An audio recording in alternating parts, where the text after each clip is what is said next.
ಕರ್ನಾಟಕ ಜನಸಂಘರ್ಷ ಸಮಿತಿ ಸಂಯುಕ್ತ ಆಶ್ರಯದಲ್ಲಿ ಈ ದಿನ ಟಾಟಾ ಪವರ್ ಕಂಪನಿಯ ವಿರುದ್ಧವಾಗಿ ಅನಿರ್ದಿಷ್ಟಾವಧಿ ಧರಣಿಯನ್ನು ಹಮ್ಮಿಕೊಳ್ಳಿತು. ಈ ಕಾರ್ಯಕ್ರಮಕ್ಕೆ ಭೂಮಿ ಕಳೆದುಕೊಂಡಂಥ ಎಲ್ಲ ಫಲಾನುಭವಿಗಳು ಕೂಡ ಹೋರಾಟದಲ್ಲಿ ಭಾಗವಹಿಸಿದ್ದಾರೆ. ಅವರೆಲ್ಲರೂ ಕೂಡ ನಾನು ನಮ್ಮ ಸಂಘಟನೆ ಪರವಾಗಿ ಧನ್ಯವಾದಗಳನ್ನು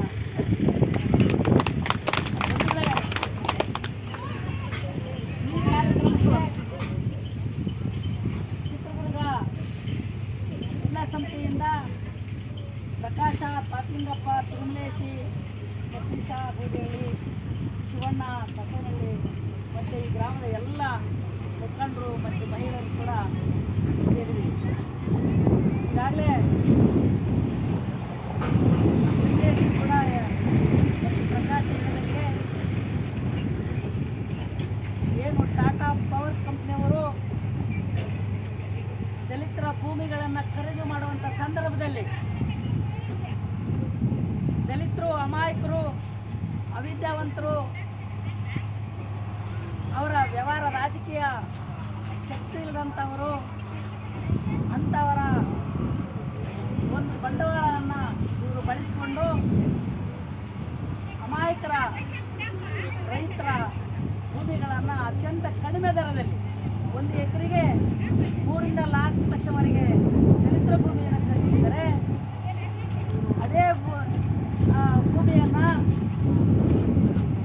ಉಳ್ಳವರು ಬಲಾಢ್ಯ ಸವರ್ಣೀಯರಿಂದ 10 ರಿಂದ 12 ಲಕ್ಷವರೆಗೂ ಕೂಡ 1 ಎಕರೆಗೆ ಖರೀದಿಸಿದ್ದಾರೆ. ನೋಡಿ ಎಷ್ಟು ತಾರತಮ್ಯವನ್ನು ಈ ಕಂಪನಿಯವರು ಮಾಡ್ತಾ ಇದ್ದಾರೆ. ಹಾಗಾಗಿ ಅವರಿಗೆ ಗೊತ್ತಿಲ್ಲದ ಕಾರಣ, ಅವರಿಗೆ ವ್ಯವಹಾರ ಗೊತ್ತಿಲ್ಲ, ಈ ನಾಡಿನ ವ್ಯವಹಾರ ಗೊತ್ತಿದ್ರೆ ಅವರು ಅಮಾಯಕರಾಗಿದ್ದರಿಂದ ಇವರು ಭೂಮಿ ಕಡಿಮೆ ದರದಲ್ಲಿ ಕೊಡ್ತಿರ್ಲಿಲ್ಲ. ಹಾಗಾಗಿ ಕೆಲವರು 10-12 ಲಕ್ಷಕ್ಕೆ ಕೊಟ್ಟಿದ್ದಾರೆ ಅಂದರೆ ಅವರು ಬಲಾಢ್ಯರು, ಸವರ್ಣೀಯರು, ರಾಜಕೀಯ ಉಳ್ಳವರಾಗಿದ್ದರಿಂದ ಅವರಿಗೆ ಹೆಚ್ಚು ದರ ಸಿಕ್ಕಿದೆ. ನಮ್ಮವರಿಗೆ ರಾಜಕೀಯ ಶಕ್ತಿ ಇಲ್ಲ, ರಾಜಕೀಯ ಬೆಂಬಲವಿಲ್ಲ. ಆ ಕಾರಣಕ್ಕಾಗಿ ಕಡಿಮೆ ದರದಲ್ಲಿ ಇವರಿಗೆ ಭೂಮಿಯನ್ನು ಖರೀದಿಸಿ ವಂಚಿಸಿದ್ದಾರೆ.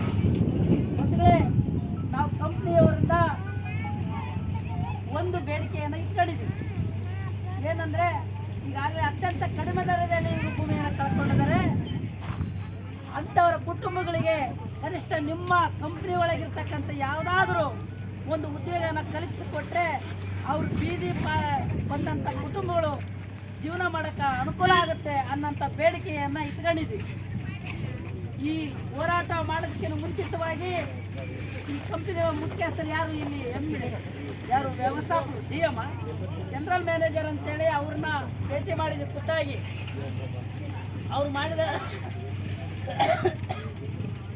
ಅವ್ರು ಭೇಟಿ ಮಾಡಿದಾಗ ನಮ್ಮ ಸಂಘಟನೆ ಎಲ್ಲರೂ ಕೂಡ ಬಂದು ಮಾತಾಡಿದ್ವಿ.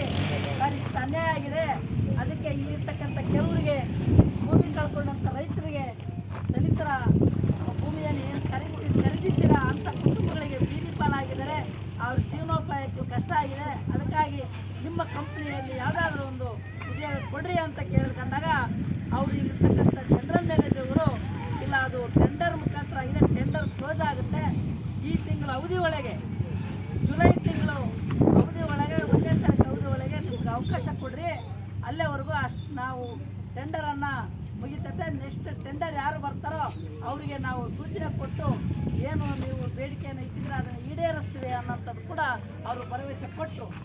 ಹಾಗಾಗಿ ಜುಲೈ 30 ಆದರೂ ಕೂಡ ಇವರು ಯಾವುದೇ ಸೂಚನೆ ಕೊಡಲಿಲ್ಲ. ನಮಗೆ ಯಾವುದೇ ದೂರವಾಣಿ ಮುಖಾಂತರ ಕೂಡ ನಮಗೆ ಮಾಹಿತಿಯನ್ನು ಕೊಡಲಿಲ್ಲ. ಇಲ್ಲಿರ್ತಕ್ಕಂಥ ರೈತರು ಮಕ್ಕಳು ಹೋಗಿ ಕೇಳಿದ್ರೆ ಇಲ್ಲ, ಅವರು ಉಡಾಪೆಗಳನ್ನು ಮಾತಾಡಿ ನಮಗೆ ಸಂಬಂಧ ಇಲ್ಲ, ನಾವು ಟೆಂಡರ್ ಕೊಟ್ಟಿದ್ವಿ, ಅವ್ರಿಗೆ ಸಂಬಂಧ ಅಂತ ಹೇಳಿ ಉಡಾಪೆ ಮಾತುಗಳನ್ನು ಮಾತಾಡಿ ಇವತ್ತು ನೆಪ ಹೇಳಿ ಇವ್ರಿಗೆ ವಂಚಿಸಿದ್ದಾರೆ. ಆ ಕಾರಣಕ್ಕಾಗಿ ನಾವು ಒಂದು ನಿರ್ಧಾರ ಮಾಡಿಕೊಂಡ್ವಿ, ಈ ಕಂಪನಿಯ ವಿರುದ್ಧವಾಗಿ ಅನಿರ್ದಿಷ್ಟಾವಧಿ ನ್ಯಾಯ ಸಿಗೋವರೆಗೂ ಕೂಡ ನಾವು ಇಲ್ಲಿ ಕದಲೋದು ಬೇಡ, ಇಲ್ಲೇ ರಾತ್ರಿ ಆಗಲು ಇಲ್ಲೇ ಇರೋಣ, ನಮಗೆ ನ್ಯಾಯ ಸಿಗೋವರೆಗೂ ಕೂಡ ನಾವು ಕದಲಬಾರ್ದನ್ನಂಥ ಒಂದು ನಿರ್ಧಾರ ತಗೊಂಡು ಇವತ್ತೆಲ್ಲರೂ ಕೂಡ ಇಲ್ಲಿ ಭಾಗವಹಿಸಿದ್ವಿ. ನಾವು ಇಲ್ಲೇ ಬೇಡಿಕೆ ಈಡೇರೋವರೆಗೂ ಕೂಡ ನಾವು ಇಲ್ಲೇ ಇರ್ತೀವಿ. ಈ ಸಂಬಂಧಪಟ್ಟ ಅಧಿಕಾರಿಗಳು, ಸಂಬಂಧಪಟ್ಟ ಯಾವುದೇ ಕಂಪ್ನಿಯ ಮುಖ್ಯಸ್ಥರಾಗಲಿ ನಮ್ಮ ಬೇಡಿಕೆಯನ್ನು ಈಡೇರಿಸಿದ್ರೆ ಮತ್ತೆ ಹಂತವಾಗಿ ಬೇರೆ ಬೇರೆ ಹೋರಾಟಗಳನ್ನು ರೂಪಿಸ್ಕೊಳ್ಬೇಕಾಗುತ್ತೆ ಅಂತ ವಿಚಾರಕ್ಕೆ ನೀವು ಅವಕಾಶ ಕೊಡದೆ ಇದರಿಂದ ನಮಗೆ ಯಾರು ಈ ಕಂಪನಿಯ ಮುಖ್ಯಸ್ಥರಿದ್ದಾರೆ ದೂರವಾಣಿ ಮುಖಾಂತರ ಆಗಿರ್ಬೋದು, ಇಲ್ಲ ನಮಗೆ ಖುದ್ದಾಗಿ ಇಲ್ಲಿ ಬಂದು ಈ ಬೇಡಿಕೆಯನ್ನು ಈಡೇರಿಸಬೇಕಂತ ನಾವು ನಮ್ಮ ಸಂಘಟನೆ ಮುಖಾಂತರ ಈ ಫಲಾನುಭವಿಗಳ ಪರವಾಗಿ ನಾವು ಅವರಿಗೆ ಹಕ್ಕುತ್ತಾಯನ ಬೇಡ್ತಾ ಇದ್ದೀವಿ. ಹಾಗೆ ನೀವು ಕಾಲ ವಿಳಂಬ ಮಾಡಿದ್ರೆ ಮತ್ತೆ ಏನಾದರೂ ಉಡಾಪೆ ಮಾಡೋದಾದರೆ ನಾವು ಬೇರೆ ಬೇರೆ ಥರದ ಹೋರಾಟಗಳನ್ನು ರೂಪಿಸ್ಕೊಳ್ಬೇಕಾಗುತ್ತೆ.